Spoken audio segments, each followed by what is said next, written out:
Sadır Japarov'ga karşı olam ele tınçışpay her nerseni aytıp elдің başına aylantıp atkan jana topторго karata dagы жазганlarga назар буруңуздар. Ошолордун бири Мадумаров тууралуу. Адахан Мадумаровго жазайын десем жакшырды арнап, былыктары интернетте кетти го жайнап. Кыргыздын ысык көлдөй бир метин сатыптыр, өлкөнүн бүтүндүгүн жайлап. Адаханыңар каякка баратат, калың калкты алдап. Буларды факты менен Азимбек айтып берди го талдап. Билебиз, тил жагынан мыкты, 100 кубулатко чиркин, тили сайрап. Аны президентибиз дегендер Мадумаровдон эми кантип чыгат майнап. Чыккынчылыктарын көргөн сайын күчөдү, элдин кыжыры кайнап.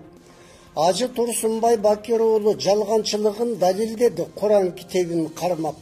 Саткындыгын интернеттен көрсөңөр да көрмөксөнсүңөр, колдоочулары жүргөн жанындагы жандап. Канкор ажолорду сый урмат менен алып келем дегенине калың эл айтып жатат, наалат. Апрель баатырларын жырткычтар дегенин кантип кечирет, жүздө өлгөндөрдүн арбак. Адахан тарапташтарынын баштарын айлантып дубалап алганбы байлап.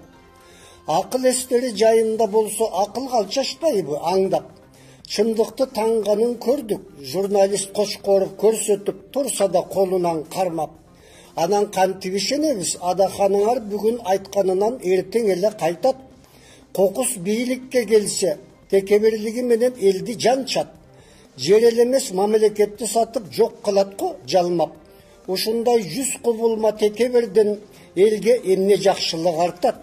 Өзүндөй уурулар менен күндө Садырды каралашып, жыйын өткөрүшүүдө чаңдап. Таза болушса Садык Шерик окшоп Садырга биригүүгө бармак.